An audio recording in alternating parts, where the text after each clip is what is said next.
O Ministério Público Federal apresentou suas alegações finais no processo que apura a autenticidade dos famosos recibos de aluguel do ex-presidente Lula.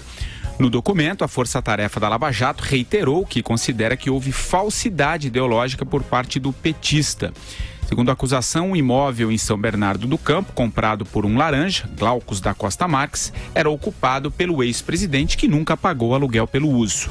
A defesa de Lula, ao ser cobrada por Sérgio Moro a mostrar provas que comprovassem o pagamento da locação, apresentou um conjunto de recibos assinados por Costa Marques. Os procuradores contestam esses papéis. Ô Madu, eu começo esse tema com você. Tem esse processo dos recibos, né? O sítio de Atibaia, começa também o segundo, agora esse mês, né? O julgamento em segunda instância do triplex. Vai começar uma sucessão você vê assim uma sucessão de derrotas judiciais do Lula a partir de agora?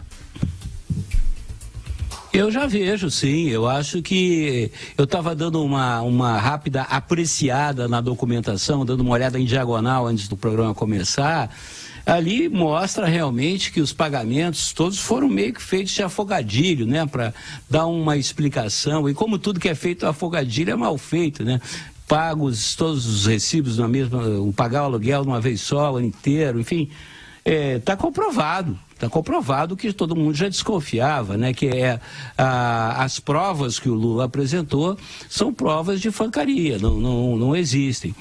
E um sintoma, né? Um sinal de que o Lula tá realmente queimado, também olhando agora de tarde aqui a internet, né? Você via a reaproximação do Renan Calheiros para o Michel Temer.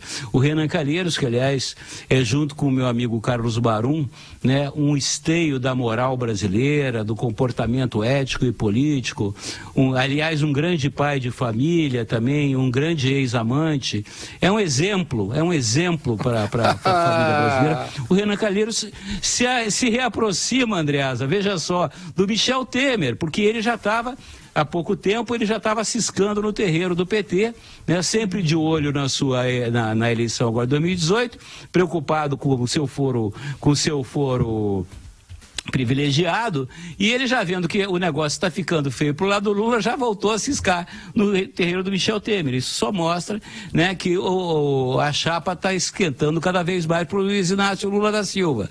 Já tem gente programando, inclusive, um carnaval fora de época, dia 24, caso se confirme a sentença e caso o Lula vá para cadeia.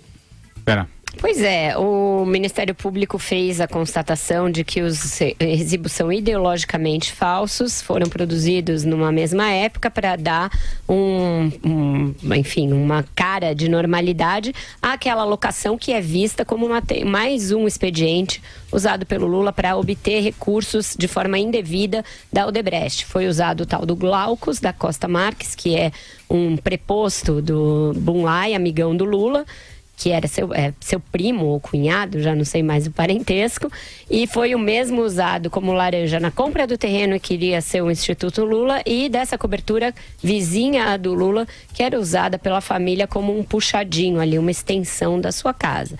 É muito difícil justificar isso, principalmente porque os depósitos dos tais aluguéis só começaram a ser pagos depois que o caso foi revelado, já em 2016. Então, tem muitas evidências nesse caso. A defesa do Lula sempre vai repetir em looping, que é o que ela sabe fazer, que não há provas, não há provas, não há provas, mas o simples fato dos erros serem repetidos, do Glaucus ter sido acionado no hospital para assinar os recibos, toda essa cantilena que a gente conhece, que está bem narrada nas alegações finais do Ministério Público, que é esse documento que saiu hoje, mostram que o Lula deve sofrer mais um revés na justiça com esse caso e também com o caso do sítio de Atibaia, que está até mais adiantado. São os dois próximos aí na fila do Lula, o que leva o PT à reação política que a gente tem visto. Hoje eles foram lá fazer aquele teatrinho, os petistas no TRF4, foram lá falar com os desembargadores, fizeram um showzinho de selfies ali na escadaria, videozinhos, etc, etc.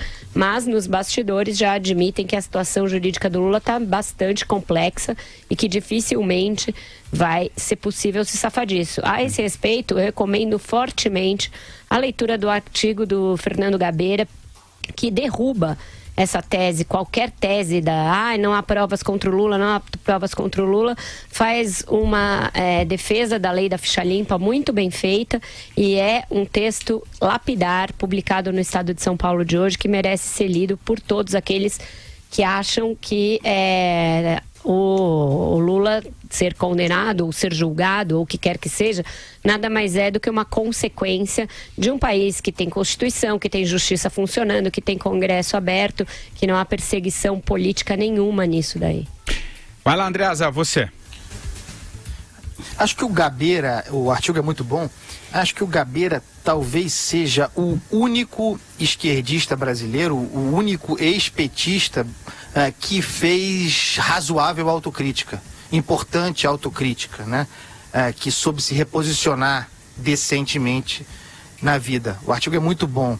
O Lula é outro acuado, né? Mas esse é profissional, é defensiva profissional. A gente está muito dedicado ao dia 24, ao julgamento em segunda instância, mas a gente precisa bater na tecla de que outros processos estão correndo.